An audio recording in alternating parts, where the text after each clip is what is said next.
जिस प्रकार से युवा अपनी कल जायज़ मांगों को लेकर देहरादून की सड़कों पर था, जिस प्रकार से धामी सरकार द्वारा युवाओं की मांगें मानने के बजाय युवाओं के ऊपर लाठीचार्ज किया गया, जिस प्रकार से युवाओं की आवाज़ को कुचलने का काम किया गया है, उत्तराखंड की आवाज़ को कुचलने का काम किया गया है, जिस प्रकार से कल लाठीचार्ज हुआ है, वो लाठीचार्ज केवल युवाओं के ऊपर नहीं है, वो प्रदर्शन करते हुए युवाओं के ऊपर नहीं है, वो पूरे उत्तराखंड के ऊपर लाठीचार्ज है। उत्तराखंड का युवा जब अपनी जायज़ मांगों को लेकर सड़कों पर आता है तो धामी सरकार द्वारा उसकी मांगें मानने के बजाय उनके ऊपर लाठियाँ बरसाई जाती है। हम बता देना चाहते हैं धामी सरकार को, हम चेता देना चाहते हैं भारतीय जनता पार्टी की सरकार को कि उत्तराखंड के युवाओं के ऊपर अगर किसी भी तरीके का अत्याचार हुआ, किसी भी तरीके का दुराचार हुआ तो उत्तराखंड का युवा चुप बैठने वाला नहीं है।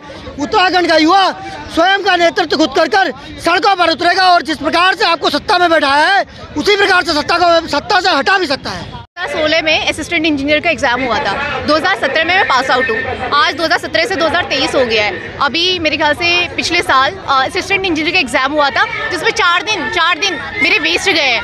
2016 से 2022 में आपकी वैकेंसी आती है, फिर उसके बाद हमें कुछ पता ही नहीं चलता, पेपर लीक हो गया है। और अभी ये आपका पटवारी वाला एग्ज़ाम 4 दिन हुए नहीं थे, आंसर की चेक की नहीं थी, उसके पहले ही पेपर लीक हो गया। बस हम इसीलिए आ रहे हैं, इसीलिए पेपर दे रहे हैं। बताए स्टेट के लिए कुछ करेंगे, असिस्टेंट इंजीनियर का एग्ज़ाम क्यों करा? फिर पढ़ाई लिखाई करनी ही नहीं चाहिए थी, बीटेक करना ही नहीं चाहिए था। फिर कहते घर ही घर में बीटेक वाले, ऐसे हाल रहेंगे तो घर घर में बीटेक वाले क्या 12वीं पास करे हुए बच्चे भी होंगे मेरे हिसाब से। बाकी अब देख ही रहे आप यहाँ पे क्या हो रहा है। ममता आर्या घोटाला इतने लंबे समय से हम देख रहे हैं कि किस तरह से धांधलियां सामने आ रही हैं। हमारे जो एग्ज़ाम्स हमारे प्रदेश में हो रहे हैं और लीक हो रहे हैं, तो बहुत बुरी स्थिति है। बस हम यही चाहते हैं कि निष्पक्ष और साफ सुथरे तरीके से हमारे प्रदेश में एग्ज़ाम्स हो, ताकि जो बच्चा मेहनत करता है, असलियत में जो पढ़ाई करता है, जो सुबह उठ के पढ़ाई कर रहा है, कोचिंग जा रहा है, वो निकले, ना कि पैसे वाले लोग सिर्फ पैसे दे के जॉब्स पालें। और जिस तरह से लाठीचार्ज हुआ है वो सबसे ज़्यादा शर्मनाक है। और उससे भी ज़्यादा शर्मनाक ये है कि हमारे प्रदेश के मुख्यमंत्री जी ने एक बार एक बयान तक नहीं दिया लाठीचार्ज के ऊपर, क्योंकि किसकी शरण में ये सब हुआ है ये हम सभी जानते हैं। और बहुत ही बुरा हुआ है, बहुत ही बुरा सलूक हमारे प्रदेश के युवाओं के साथ हुआ है। आगे से हम समझ सकते हैं, हम सोचते हैं कि आगे ये काम नहीं होगा, क्योंकि इससे और ज़्यादा हमारे प्रदेश का युवाओं के अंदर आक्रोश आ गया है और इससे बहुत बुरी स्थिति हो जाएगी हमारे प्रदेश में। ये तो बहुत गलत बात है। हम अपने मौलिक अधिकारों को आगे ला रहे हैं, तो ये हमारा बहुत गलत बात है। उनका बहुत गलत बात है कि पुलिस का लाठी चार्ज करना। इनको हक किसने दिया है? पुलिस को हमारे पे हाथ लगाने का हक किसने दिया है इनको? वही राज्य सरकार ने, जिसको हमने बनाया है, केंद्र सरकार ने बनाया है, वो आए थे यहाँ। और आज भी हमारे निष्पक्ष जाँच होना चाहिए और हम CBI जाँच चाहते हैं। और पुष्कर धामी जी से कहना चाहते हैं, प्लीज़ आप यहाँ आए। जैसे आपने वोट मांगा था, हर घर जाके आपने वोट मांगा था, क्यों हमारी आवाज़ को दबाया जा रहा है? क्यों आपको लाठी चार्ज करने का किसने हक दिया है आपको? बस आप इतने छिपे हुए और आप इतने सच्चे होते तो आप हमारे सामने आते। जिस प्रकार आपने वोट मांगा है उसी प्रकार आप युवाओं का सुनते।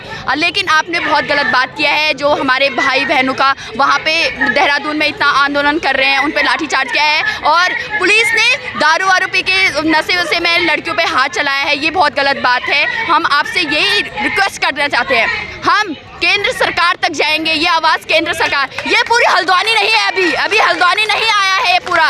और अगर ज़्यादा आंदोलन होगा ये हल्द्वानी भी आएगा, पूरा आएगा। अभी यहाँ पे लड़कियाँ बहुत डरती हैं कि पुलिस से ज़्यादा डर गई थी, क्योंकि धामी सरकार ने पहले ही पुलिस लगा दी थी, पुलिस फोर्स लगा दिए थे। बहुत सारे डर गए थे लड़कियाँ, उनके मन में पहाड़ों से आते हैं तो बहुत डर जाते हैं। इसीलिए हम डरने वालों से नहीं है, हमने तुम्हें बनाया है तो गिरा भी सकते हैं हम आपको। हम आपसे यही रिक्वेस्ट करना चाहते हैं, तो प्लीज़ आप हम अभी भी रिक्वेस्ट कर रहे हैं आपसे, हमारे आपके घर तक जाएंगे, आपके सरकार तक जाएंगे, अपनी कुर्सी को उखाड़ेंगे हम।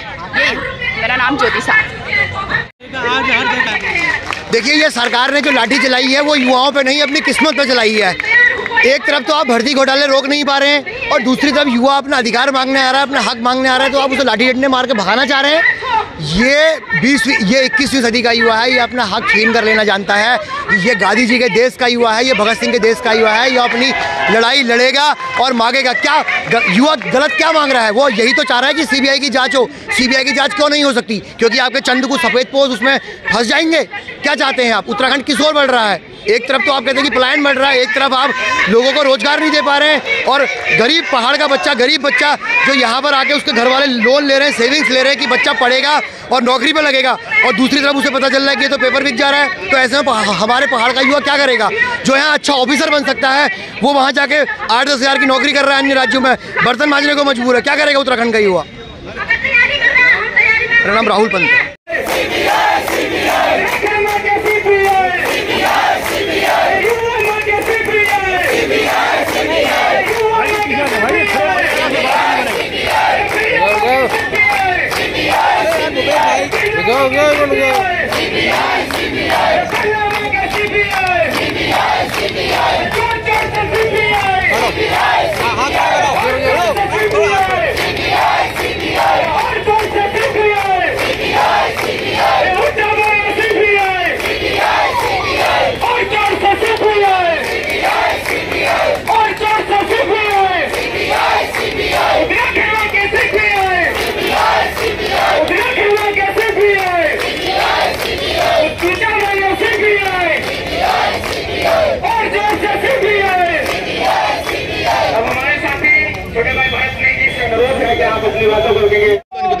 देखिए, बुद्ध पार्क में कल भी जो छात्र थे उन्होंने एक शांतिपूर्वक प्रदर्शन किया था और उन्होंने मुझे उस संबंध में एक ज्ञापन भी दिया था। जो परीक्षा में धांधली हो रही उसको लेकर उनकी कुछ मांगे थी और आज भी यहाँ पर शांतिपूर्वक प्रदर्शन बुद्ध पार्क मंच द्वारा किया जा रहा है। सभी तरीके से शांति व्यवस्था बनी हुई है, कहीं भी किसी अप्रिय स्थिति की घटना नहीं है, कोई भी सब कुछ शांतिपूर्वक हो रहा है।